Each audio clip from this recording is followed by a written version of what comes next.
Hi, it's Jo here, the community gardener from Bulwell Forest Garden, and here I am on the garden. So I thought I'd just give you a few tips. It's hot today and it's forecast a few days of very hot weather, although it has been quite wet.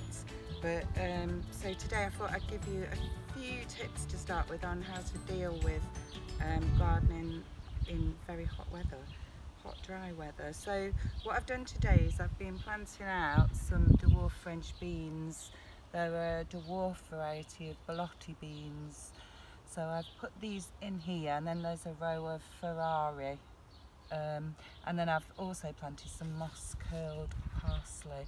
So what I've done, how I've planted, I mean it's not ideal to plant when it's this dry and hot, but what I've done is I've planted in hollows.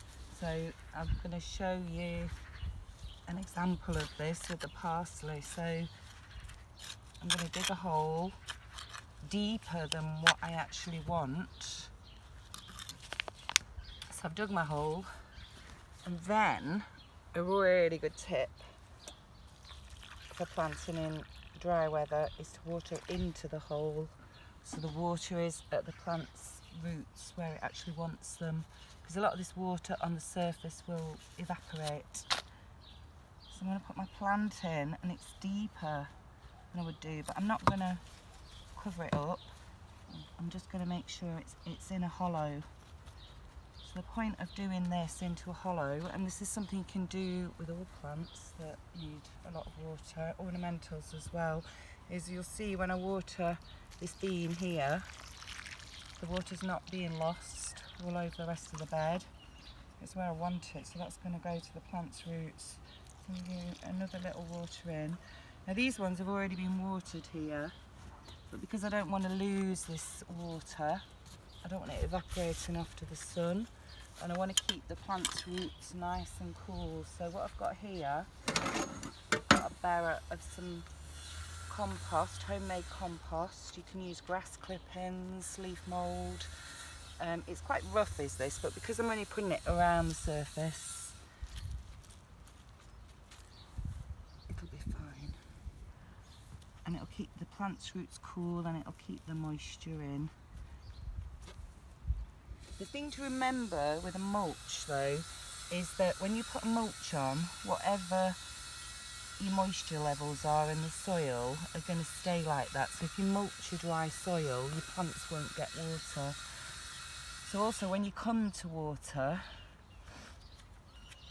you need to be aware that if you're just doing that, it's probably the mulch is going to soak, especially when it's dry, the mulch is going to be soaking it up. So you need to sort of be scraping back a little bit and getting the water down to the plant's roots where you want them. So I'm going to cover the whole bed around the plants, not the whole bed, just around the base of the plants. Okay, so I've got the mulch in around the plants, and I'm happy with that.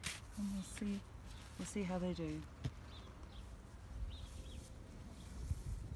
Okay, so in this bed we've got some thirsty plants. These are courgettes, which we need to make sure we're keeping well watered in hot weather like this. So the key to watering courgettes and tomatoes is you don't want to water the top of the plant, because you could be making the plant susceptible to fungal infections. So we need to be making sure that we're getting the water down where the plant needs it, down at its base, at its roots. So I've already watered all of these, but what I'm going to do, because as you can see they're flowering, and these flowers will form courgette fruits. Got a little one there. So I want these to develop nicely, so I'm going to feed them. So I've got some stinky comfrey brew, homemade comfrey brew, and I'm going to pour some of that in there. I'm going to dilute it, and you need to make sure that you've watered your crop beforehand, before you feed, because you don't want to burn your plants. And then I'm going to apply a little bit at the base of each plant, and that will make these courgettes develop nicely.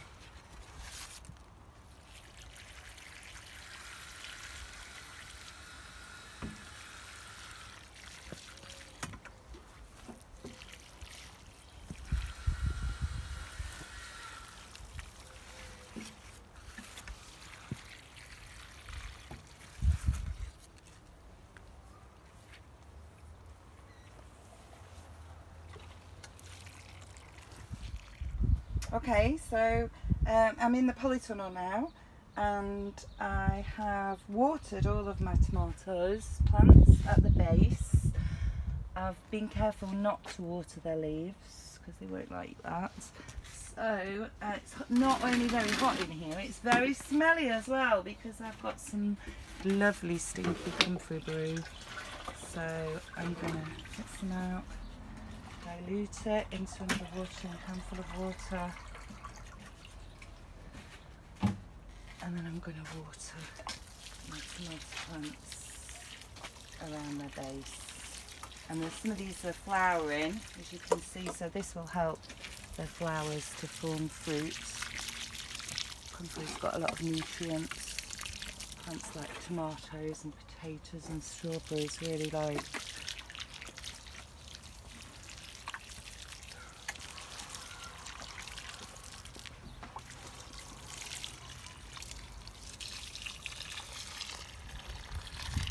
Now also, while I'm here, I'm going to do a bit of training, which is something that you have to do quite continuously really with tomato plants. So on this plant here, we've got the main stem growing up here. So what I'm going to do is take out any of these side shoots that develop here. So you'd have a leaf underneath. So I'm just going to snap that off. And the other ones are fine.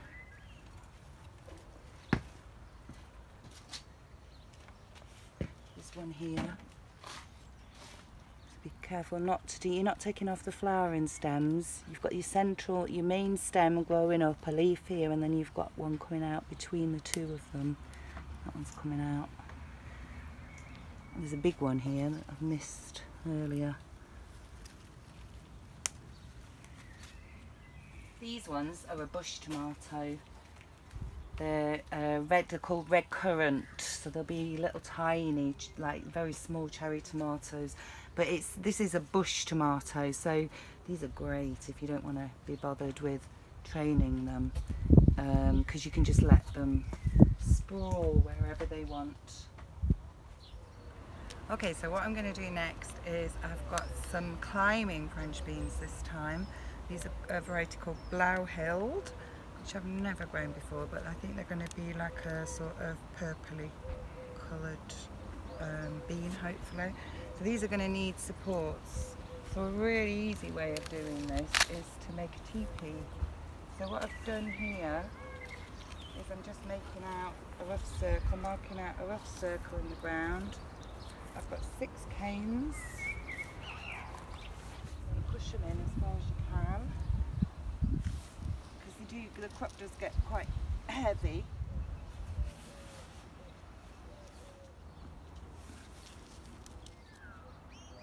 And then all I have to do here is get some string and tie them together at the top like that. And here's one that I did earlier.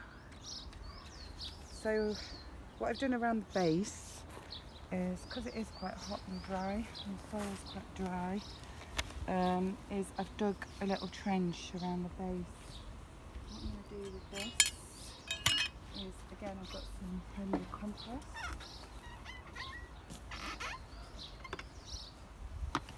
And I'm going to put this into the trench.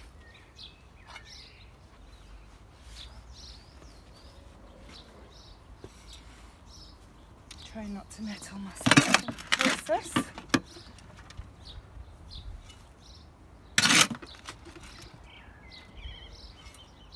With peas, I do it with loads of vegetables, I do it with potatoes.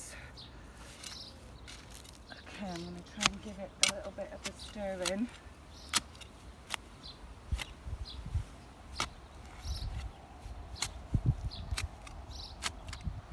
Plants need the moisture down at the roots, so before I plant, I'm going to water into the hole, into the trench, and make a moat.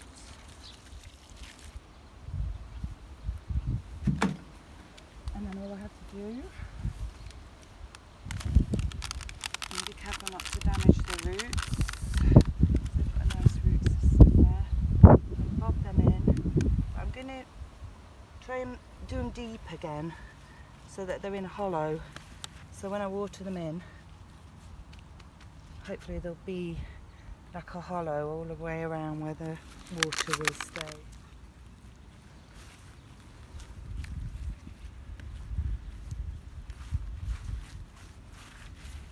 Okay, so I've planted the climbing French beans around the base of my teepee, big one. So I'm going to water them in again. So you should hopefully see what I mean about moat. The water, it's not just running off all over the rest of the bed, it's actually staying in there. And then the next thing I'm going to be doing, can you guess? Same old. I'm going to be getting a mulch on to keep that moisture in and keep those roots cool and get them off to a good start.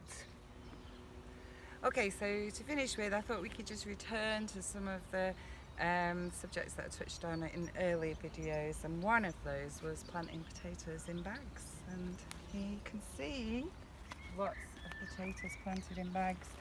And we mainly did this because we'd got a lot in the ground already, so we didn't want to waste them, and we had surplus, so we put them in bags, and they're doing really nicely. But they're not ready yet. But what I was going to show you here, and these are Charlottes, so these are an early potato, my favourites. And look, they've got flowers. So early potatoes, when they have flowers, that means that the tubers are developed enough for you to dig them up and eat them for your dinner. So that's good news. Main crop potatoes are different. You want to wait for them, for the foliage to die back, but hopefully we'll be digging these up and they'll be going out to the community in the next week or two. And finally, I thought I'd show you the spring onions that we did a video of planting. I can't quite remember, I think it was probably over 2 months ago. We planted them in from modules, and there was about 5 seeds in each, and these are ready, so I'm going to show you what they look like. So you're probably better using a little fork or a trowel to get them out. I'm going to pull the whole clump together, and I've got, well, there's 4 there, but they look lovely. So they were a good success. And so I think that's it for today. Now I'm going to go and sit in the shade and drink some water and cool down. Happy gardening.